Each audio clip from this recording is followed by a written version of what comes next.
it's in the breaking we come unbound.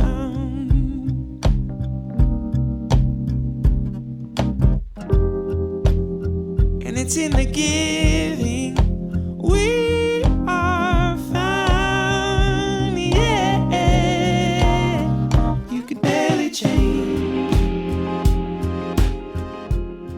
Welcome to A Medicinal Mind, Wisdom and Well-Being, a podcast dedicated to the telling of authentic stories and the sharing of insightful wisdom, exploring science and spirituality, medicine and Mother Nature. No topic is off limits when it comes to growing our personal understanding and supporting our collective well-being.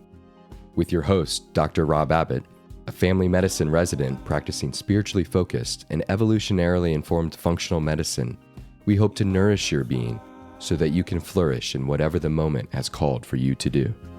And I know you tried.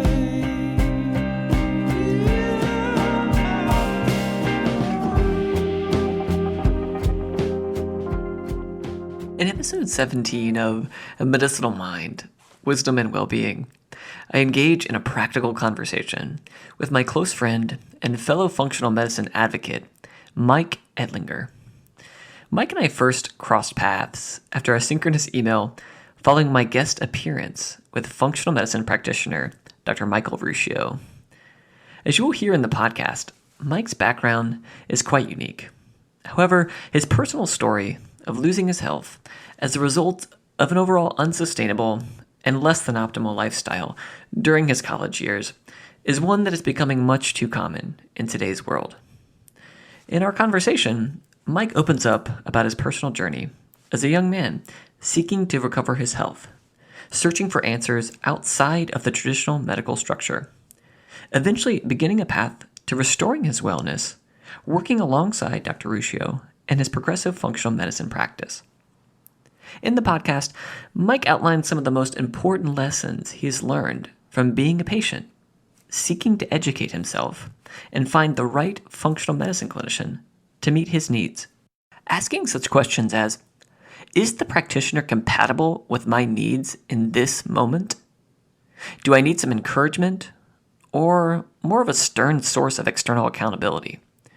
Will I have freedom to experiment or will things be more protocol driven? And what about my emotional needs? Will these be met or just my nutritional deficiencies? And what is my potential doctor's specific area of expertise?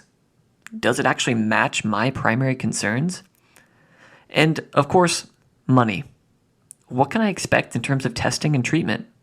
Will everything fit into my budget? Mike also offers some incredible insights on how to best prepare for your visit, making sure to honor and prioritize your needs as well as the time of the practitioner. Some suggestions from Mike include outlining very clearly your 2 to 3 primary goals. Get specific, make them attainable, relevant, and time-sensitive. Picking 2 to 3 priority areas, symptoms, or perceived dysfunctions that you would like to address. And number 3, come prepared with a detailed history of what you have tried up to that visit. Medications, supplements, herbs, diets, or other protocols. Make it easy for the clinician to know what you have and haven't tried, and to what extent. We also discuss some of the often overlooked areas of the healing process, focusing on growth and the many positives that can come from an illness or suffering. Some of the opportunities we discuss include building awareness into what truly nourishes your body, and revealing what hinders its flourishing. How about beginning to cultivate gratitude for your symptoms, seeing them as information and the body's attempt at solving an area of dysfunction, and not something to simply suppress. And lastly, we close discussing Mike's dynamic career change as he now pursues a career in health technology and eventually medicine, following his personal dive into functional and ancestral health. Mike shares his recent work developing a food diary app that seeks to aid in one's documentation of overall food quality, allowing an individual to build his or her awareness around food, potentially elucidating a specific food, emotional state, or eating environment that is actually negatively impacting their health. I was so excited to share this conversation with Mike, and I really do hope you enjoy the episode, seeing the real, authentic, and practical side of restoring health and promoting one's flourishing. I am incredibly grateful to Mike for reaching out in the first place many months back, and encourage you to contact Mike from the information in our show notes to hear more about his path and perhaps how you can begin your own journey to restoring your health. I really hope you enjoy the show. Well, Mike, thank you for joining me on the podcast today for what I think is going to be a really insightful and hopefully helpful conversation for many of our listeners. So thanks for being on the show. Yeah, hey, thanks, Rob. I appreciate the invite. Never in a million years I think I'd be invited on a podcast, but hey, here I am. Well, never in a million years did I think I would be hosting a podcast, but That's very true. Yeah. So how about you can step into new waters together in this regard. So Cool. I'm excited. But in order to really get us going, let's hear a little bit about your background, Mike, and perhaps how we even came to meet and get to know each other. Cool. So I'm a Michigan native, currently living in Brooklyn, New York. I'm currently going to school, study web development, doing app development and like that type of thing, programming. Originally grew up Southeast Michigan, like close to Detroit, and I studied at Western Michigan University, communications, film, TV, and Spanish, actually. And so, it sounds like had a kind of interesting background. You could probably teach me a thing or two about Spanish, but getting into the space of health. Getting into the space of health technology and really an emerging field.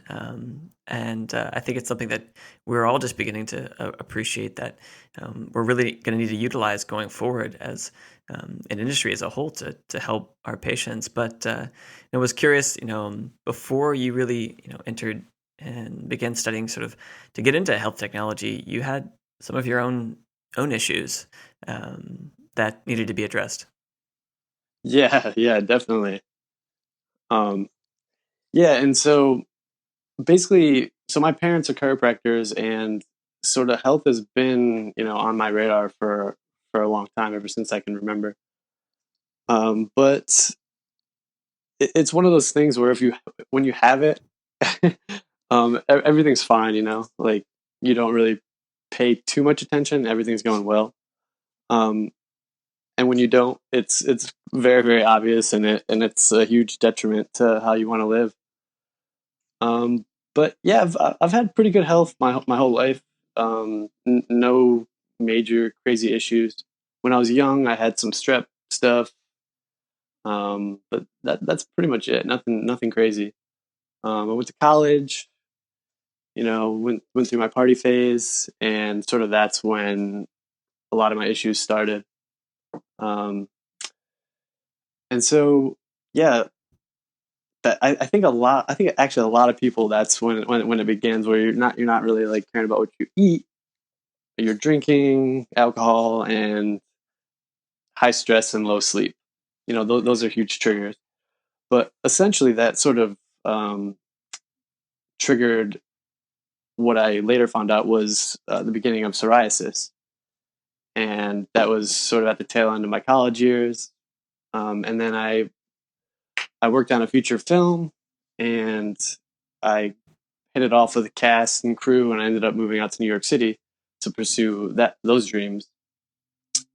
And long story short, I basically ended up working a night shift for 2 years. And the culmination of my health woes, I woke up in the morning, I went to the bathroom, and the next thing I know, I'm waking up with my girlfriend over me on the phone with an ambulance. And the first thing I say is, No, I'm fine. They don't need to come. We'll figure it out. And so, Of course you were saying that. Of course. yeah, I know. It's just like, I think I'll walk to the hospital, or however I can get there. I don't need to pay for the ambulance to come. That's sort of what was on my mind. So yeah, I went into the hospital, and they basically found nothing wrong with me. I was pretty dehydrated. And yes, so ever since then, I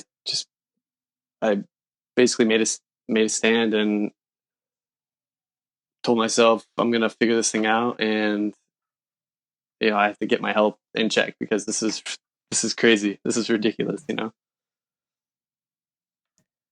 Well, it's a remarkable story, and I love the fact the comments you made about sort of those college years, and I think you hit on all the major key things that we'll say most college kids will do, and it's be very stressed out, sleep poorly, eat lots of less nutritious food, throw in some substances and other sort of toxins.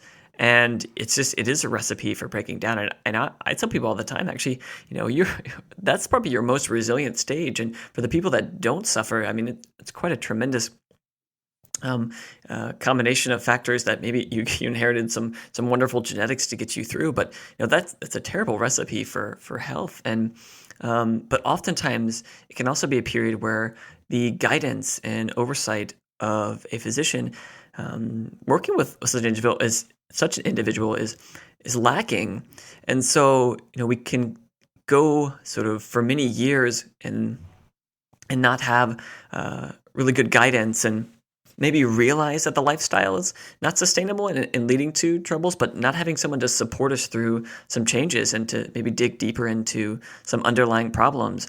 And so, I've personally, decided for my career that going forward, I mean, that's a generation and children as a whole that I want to dedicate so much of my, efforts towards, because, you go and ask any sort of college kid. I'm a college kid. I'm asking myself, like, who's your primary care doctor? And I would say, well, like, go to student health. I guess, does that count? And Right. it's just, another progression, another iteration of sort of acute care medicine. And so I appreciate you kind of sharing that, and it may sound on the surface like, well, sounds pretty common and pretty simple, but it's incredibly relevant. And I think for someone like yourself, and for a male in general, sort of a young male who otherwise we think we can kind of conquer the world at that age, and there's nothing really that can stop us. I think it's quite an act of courage to come forward and say, look, man, I needed to go search and find something, a different way of living, because it just was not working for me. So kudos for stepping out and making that decision. Thank you. Yeah, I think it's unfortunate, because it's like worn sort of as a badge of honor. Like, look at how terrible I can treat myself and still like survive. And like, I think that's a great approach if we can kind of get that message out to kids before they get into that stage, that, hey, in 5 years, this is your body's going to say no, or whenever the weak link finally breaks, it's going to be a different story. It's not going to be a badge of honor. You're going to have to live with that. So if we can get that message out, the sort of alternative, not or functional approach to living, then hey, I'm with you. However I can help. Yeah, I think, it's such a passion of mine, and hearing your story was one of the reasons why I wanted to have you on, just to bring the realness, the sort of really authentic story to more people, to see, like, look, on the surface, there's nothing that seems super special about this, but this is so relevant. And I know plenty of people out there who've gone through similar sort of periods. And I know for myself, college was where I broke down, and sort of before beginning medical school. So I know full well and have lived through that and seen it. And so I think, collectively we can really empower a movement. And, it's inspiring, like I said, to sort of see what you've done in your own life, and kind of now where you've pursuing your education and career has kind of changed because of that passion. Yeah, definitely. And yeah, it's not always like a aha moment. Like there's signs and sort of symptoms leading up to the breakdown, but you just kind of keep going. Just- Yeah, I have a couple analogies I tell people. One is, some of us have to burn a little bit longer until that moment comes, or maybe there is that sort of moment where you literally pass out in the bathroom. But maybe that you get to that breaking point and there's no other way to go. Yeah, And I think. Yeah, definitely. I think for myself, I definitely have to I have to live that experience in order for it to stick, in a way. So I had to break down, and my weak link is broken sort of at this point. And so it's like, okay, now it sort of makes sense for that experience to really click for me. And I think that's sort of how a lot of males will approach things, sort of keep going until it all falls. But yeah, so sort of after that point, I decided to do a Whole30 with my girlfriend, and that was sort of like the beginning stages. I thought it was total BS at the time, and that sort of catapulted me to where I am now. I did a Whole30 with my girlfriend, and a Whole30 is just like an elimination diet where you're cutting out grains, sugar, alcohol, legumes, dairy, and some additives and stuff like that. yeah, it's something that I think has become pretty popular, and there's so many terms out there for different dietary approaches. People can come across paleo, or the word sort of ancestral, and various terms to describe that pattern of eating. And I think the Whole30 and sort of, I guess it's the Hartwigs. They've done such a wonderful job sort of promoting it and building something to get people kind of started in this path, because like we said, information alone is not going to help solve all the issues. It's information plus action, and Right. supporting one in those actions. And I think it's interesting that you kind of had that information and maybe didn't entirely believe in it, but were willing to do it anyway because of your the presence of your girlfriend. So I think that speaks to the need to support each other, and was curious if you could share maybe a little bit about that process. Yeah, I think my first thought was definitely this is crazy. And you like food is love, food is all these different things to different people. And when you start talking about this sort of lifestyle openly to other people, sometimes you can feel attacked, and I totally understand now, because or I've understood since the beginning, because I had that same reaction of this.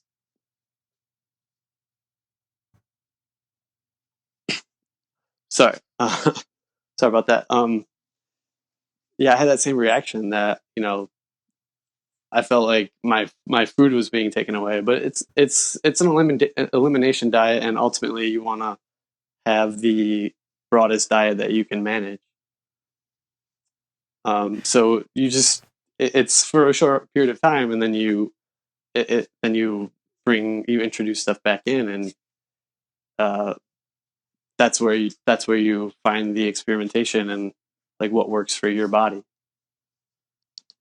Exactly. And, that takes effort, right? It takes effort to sort of realize, I need to start from this kind of base foundation. And yes, it's going to be restrictive, with the idea and knowing that, look, we don't want to be, we want to, at least for me as a physician and kind of prescribing dietary approaches, I want the individual to have a diet that is minimally restrictive as possible for them. And, in order to get that information, we kind of have to start and do need to eliminate some things to begin with. And then you can reintroduce. It's not about this food's good, this food's bad. We're starting to understand now in this sort of personalized medicine age, and looking into genetics, there's fascinating research.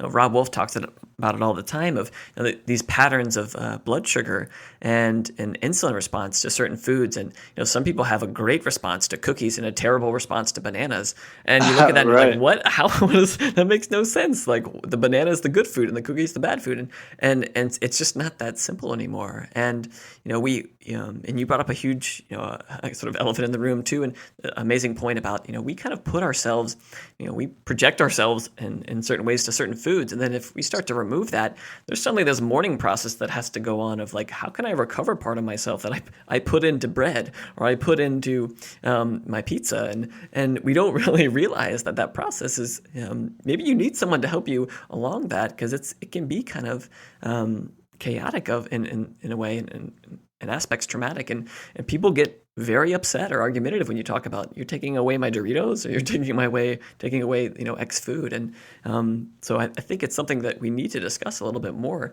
kind of openly, because it is something that I think doesn't always get addressed when we just sort of say, oh yeah, you can just get rid of these foods and focus on these things, and not realize the emotional sort of cognitive piece that plays into it. Yeah, I think it's huge. Yeah, definitely.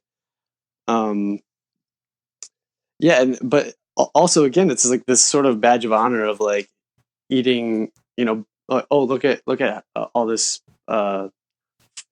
like technically unhealthy. I don't want to say unhealthy, but like unnutritious food that I can eat. I eat cookies. I eat donuts. Laden with sugar, and that's like a badge of honor. Like how unnutritious can I make this meal and still sort of like project that image out to the world? So I think it's sort of goes along with this like unhealthy lifestyle. And I don't know if it's American culture or I'm just not sure. Like I don't understand. I kind of don't understand why that's like a badge of honor. But I think if we can try to change the conversation, you can still like live a fulfilling life without having to project that sort of image.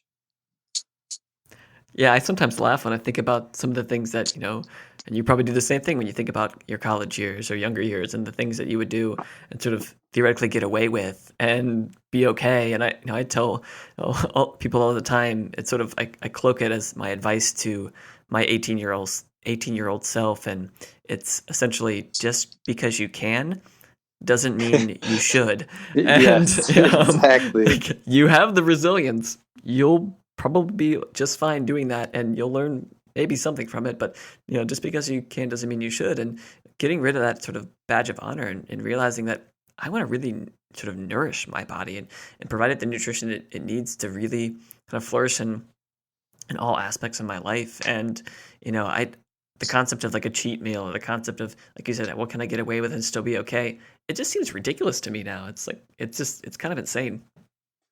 Right. Yeah. Agreed. I think this is a good segue into like,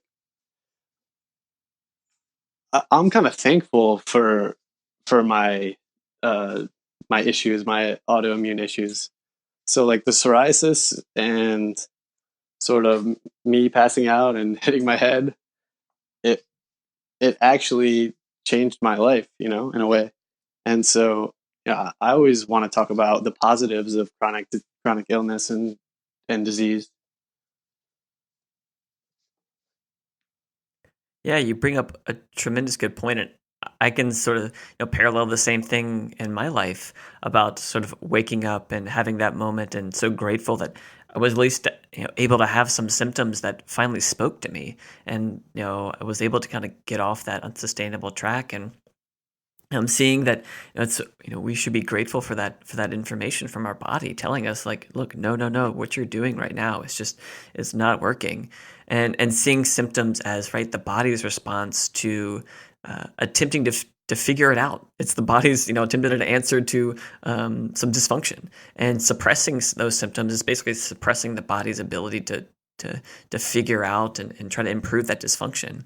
And so there's certainly a huge positive side to realizing we need to use symptoms to guide us to that root sort of cause and to improve our life. And I guess we could certainly, I would love to kind of at this stage, like you had said, maybe segue into, where did you turn sort of after the Whole30 and exploring some of these things of how food affected your health? Where did you turn to next to maybe kind of restore more of your health? Did you work with a family medicine doctor, or where did you go next? So after Whole30, about a year passed, and I was doing like a paleo type template, like a 80-20 type thing, where I was eating like some grains and stuff every so often, but most of my meals were paleo. But yeah, I sort of just wanted to go it alone, and I stumbled upon the AIP, and I did that for like 4 months. And I didn't see the results I was hoping for, which is okay, but I learned a ton. I learned a lot, and that's what's important. And I commend anyone that has done autoimmune paleo or uh, AIP, like more than that, or even at all. It's a really huge undertaking, but you learn a lot about food, about your body, about your immune system, and yeah. So I sort of went down that path, and I didn't see the improvements, and so I've just been doing sort of my own research, and then I finally pulled the trigger, and I was like, I would like to work with a functional medicine practitioner. And I was listening to a lot of podcasts. Dr. Michael Ruscio, he's one of my favorites. So I went ahead and contacted him, and yeah, we started working together, and yeah, so far it's been great. Just seeing sort of his process, and just trying to figure this out. I sort of think of my issues as like a big puzzle, and at a certain point, I got frustrated that I wasn't figuring this thing out, but now it's sort of more of like a puzzle, and I just have to find the right pieces that fit together. Well, that's a wonderful story, and I love how you found Dr. Ruscio through the podcast, and I think it just speaks to this generation of how we are learning and getting new information, and it's being disseminated in so many different ways. And podcasts exploded in my life at sort of the same time when I was trying to figure out health and finding Chris Kresser. And at the time, Ruscio was kind of a new guy on the scene, but I loved his work, and Rob Wolf and all these people, and just spending hours listening to podcasts and reading because I wanted to educate myself to, one, restore my health, but two, realize like I was going to apply this and found my calling in medicine. And so I'm incredibly grateful for the people that spend the time to put out that information at completely free, putting their effort and resources to providing that so people can potentially be guided to solve their own puzzles, as you perfectly described. And Definitely. I'd love to maybe hear how what were sort of the things that you thought of in terms of finding the right type of functional medicine practitioner, certain qualities. What were the things you were looking for in a practitioner in order to accelerate your healing journey? Yeah, so I think number one, I'm actually not a huge proponent of just jumping right into working with a functional medicine practitioner, because I feel like you need to sort of experiment with your own body, and that's where a lot of learning comes in. Whereas when you work with a practitioner, you might sort of give up some of that responsibility for your own health. So I think it's important to, N=1, experiment with your own lifestyle and dietary needs. And then, when you hit a wall, then I think it's a good time to start looking. And I think the first thing that you should do and trying to find someone to work with, a practitioner, is sort of outlining your emotional needs. I think that's really important. Like, do you need a lot of encouragement, or are you like me? You might need a kick in the butt to get going. Like, yeah, will your personalities gel? I think that's a really key one. You want to feel supported by your practitioner, and it might actually inhibit your healing if you don't feel like they're giving you sort of the attention that you need. But it's definitely not as big an issue in the functional medicine space. They're definitely taking the time to really get to know you and understand your personal issues. Um, yeah, there's a few other things that I think are really important when looking for a functional medicine practitioner to work with. One of those is definitely testing and money. Unfortunately, it's you can't really deny it. Like, it's not necessarily that functional medicine is cost prohibitive. It's that testing can be cost prohibitive. And you just want to find a practitioner that's conscientious about what you can afford, and somebody that's willing to work with you on that front. And they're definitely out there. I think Dr. Ruscio is a perfect example. Yeah, I think Mike, I mean, he does a wonderful job in a lot of his, podcasts and what he puts out, and trying to kind of change many aspects of how functional medicine is being practiced. Is a very, test driven, and yes, we want that information, but he's gathering it in very different ways. I loved how, when I was able to kind of shadow and work with him, seeing how he would sort of gather information through prescribing kind of different dietary patterns for people over a period of 4 to 6 weeks. So maybe try a fasting period, try a elemental diet, or try, you have reflux symptoms, let's do a period of a low FODMAP, and let's do some core testing, but we don't really need to dig into the weeds yet. And so really trying to streamline an approach and help people without having that huge cost burden, because people can come in kind of desperate at the beginning of the game, and they're willing to kind of pay a lot of money for tests that maybe your spouse is being going to give you the definitive answer. So I think I'm really grateful for his pioneering that sort of push to make functional medicine more cost effective.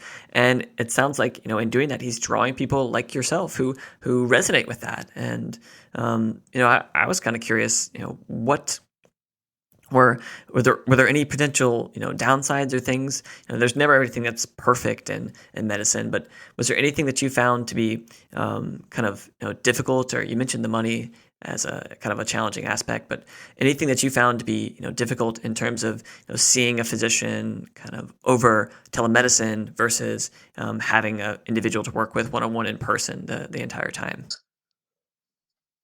Yeah, it's definitely a new experience. I mean, it's crazy how easy and simple it was, though. I mean, we schedule a date, we meet on Skype, and we sort of go over like patient history and like supplements, diet, like what's going on. So we just sort of, I mean, it's like you're in the room with them. It's not really any different. You just are doing it from the comfort of your own home. It's actually kind of nice.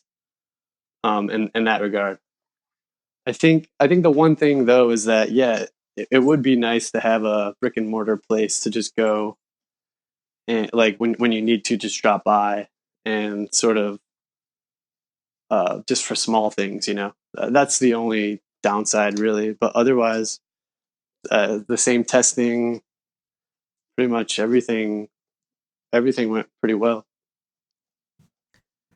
Yeah, and you've already alluded to this earlier in the podcast as well, but I think we should certainly spend a little bit of time talking about some of the things you learned going through your health challenges, and then kind of having and working with Dr. Ruscio and kind of making these changes.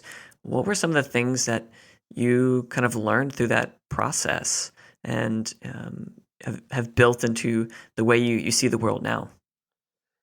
Yeah, so definitely one thing I learned from Dr. Ruscio is that, like, if something's working, if your body's healing, you're gonna know it. It's not gonna be like a guess of like, I wonder if this is working, or like it's not gonna be like super subtle. Not that it's gonna be like in crazy like leaps and bounds of healing, but I think you're gonna know when you're healing. So if you're on a certain diet, um, and you don't see results in a few weeks and a couple weeks, then maybe it's time to switch it up. And it's really hard for us as lay people. there's a lot of a lot of information and misinformation. So we get these diets and we hear people having results, and we sort of want that same thing. So we just stick with it, even though we're not getting the results we're looking for.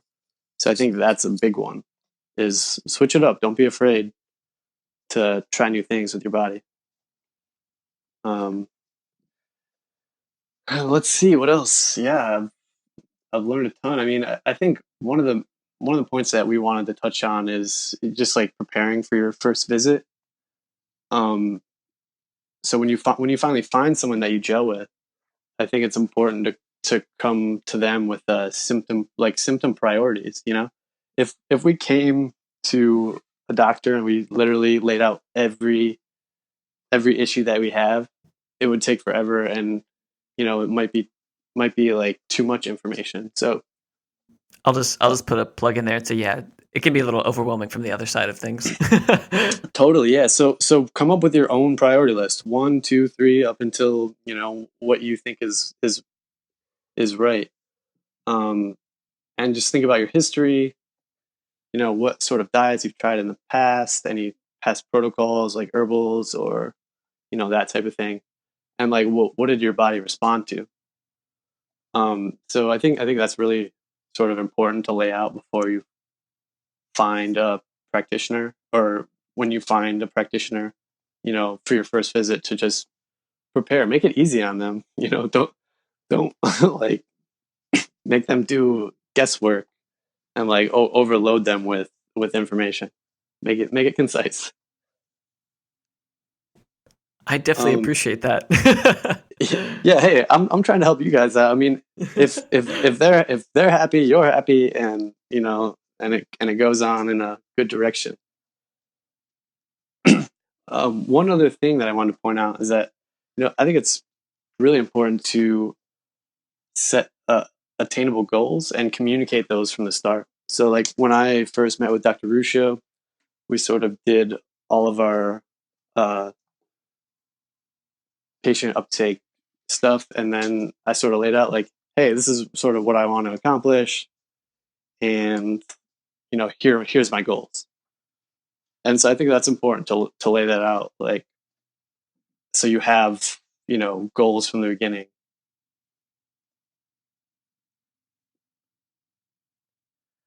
You bring up so many wonderful things, and I'm very grateful that you've shared this, and the fact that you've had those insights along the way is tremendous. And I really hope people can resonate with a few of those ideas and bring them to whatever setting. It doesn't have to be with a functional medicine doctor. I mean, but bring in those key points and understanding of that.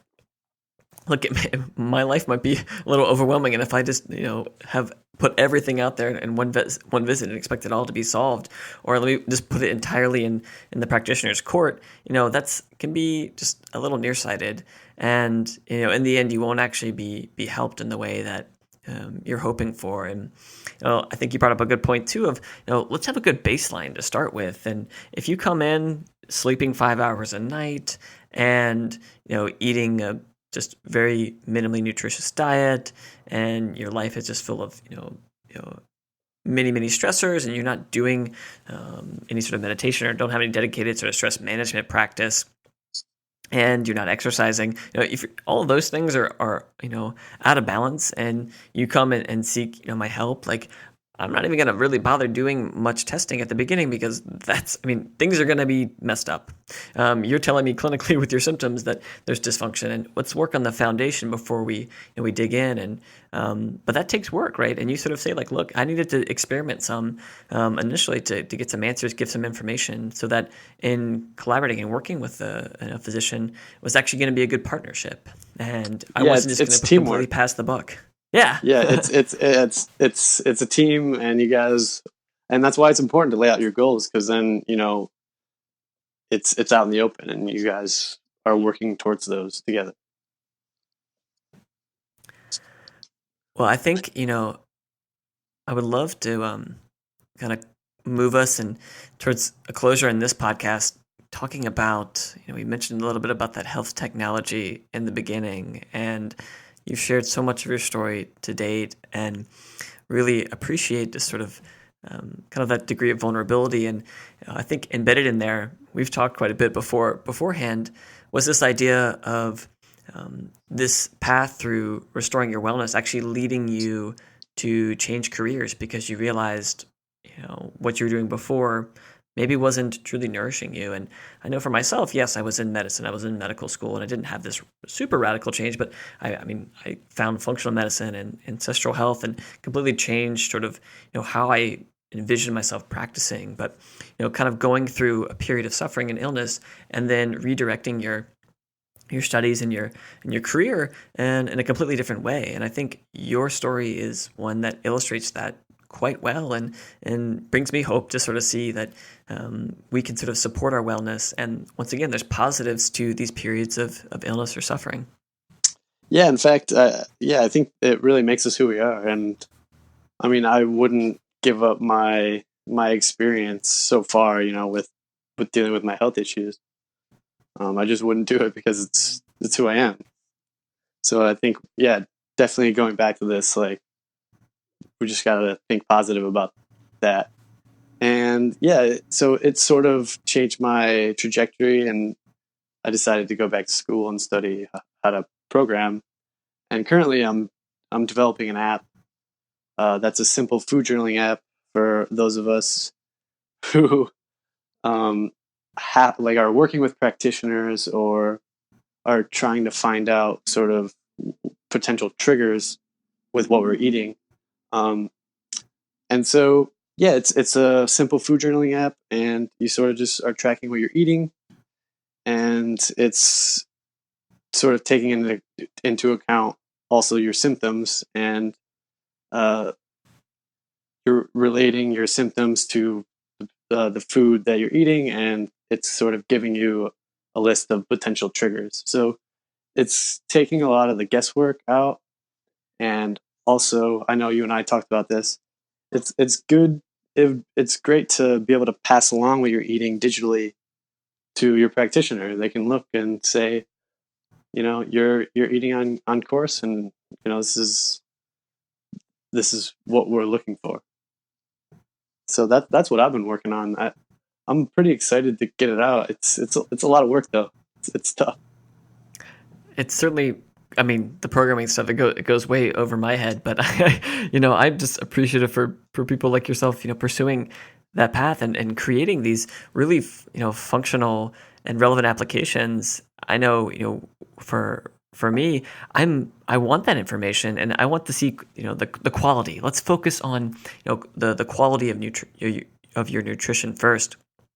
Because realistically, there's some other great apps that help to calorie count, and yes, kind of do will tell me exactly what you're putting in your mouth, and that can still be can be more time intensive, and initially anyway, and in broad strokes, I wanted to just see the quality. And I think the early forms of your app that you sent me really focus on that. Is what sort of overall. I don't want to know like 2 teaspoons of XYZ. I just want to know what are you putting, what are you eating in general, and then start to build that awareness of the environment in which you ate it, or specific foods, and correlating that to symptoms or how you felt later, and being able to go back and see, because things aren't always super linear. You won't necessarily eat something and then 30 minutes later feel terrible.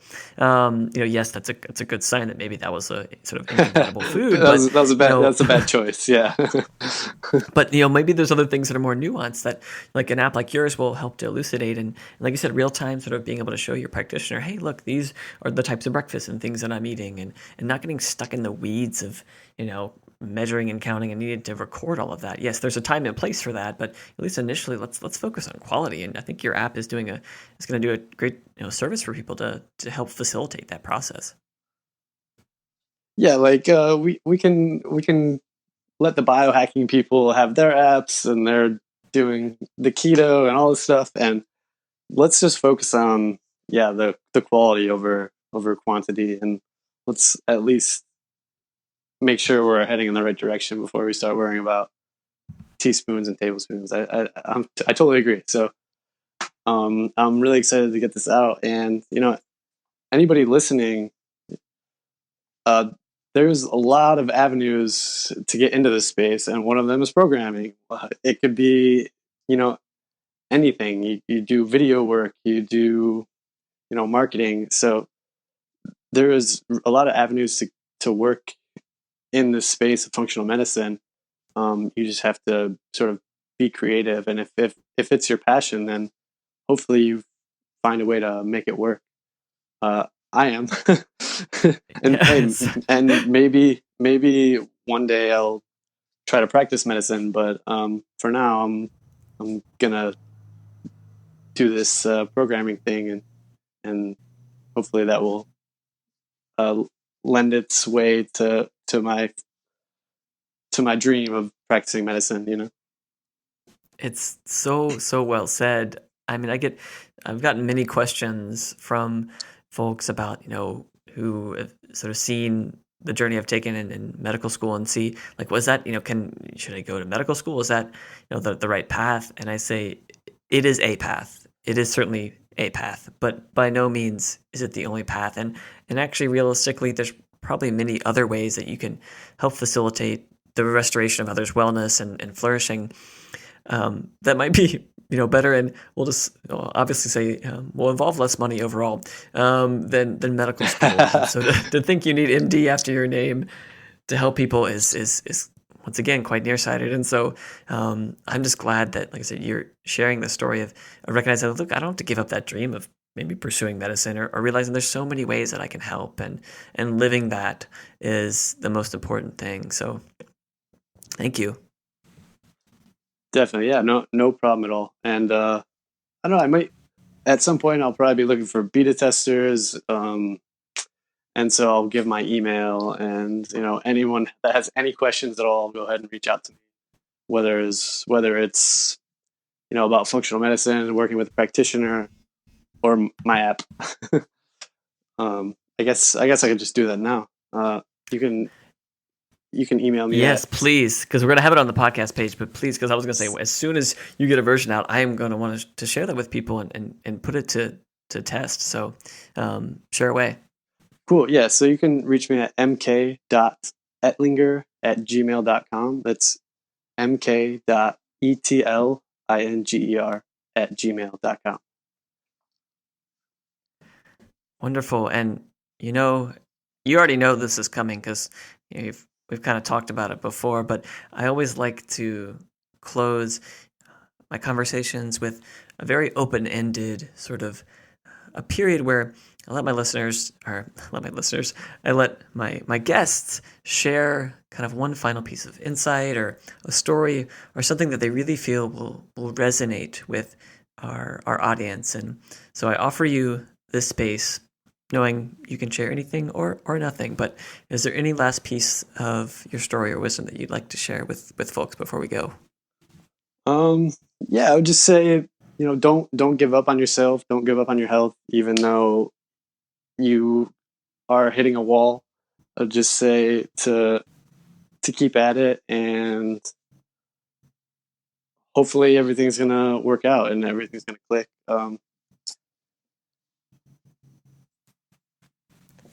Well, thank you, Mike. This really was a lot of fun.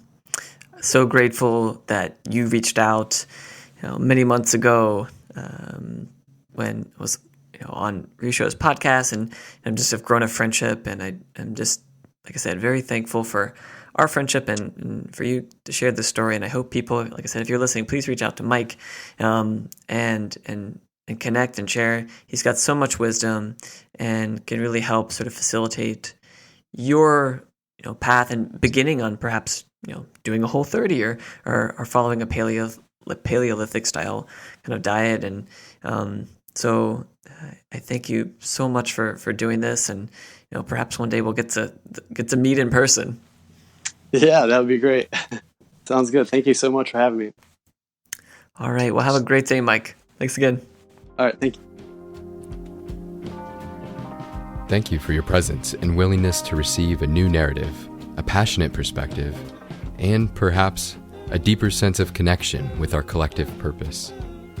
Please share this podcast with any and all that you believe will benefit from its intention to relieve one's doing and engage one's being. Please share your comments about the conversation on our podcast page and leave a review in iTunes so that the voices in this space can spread to all ears ready to receive it. Music credit goes to Dillingham for their song Vessel. Remain open, stay curious, and forever be love.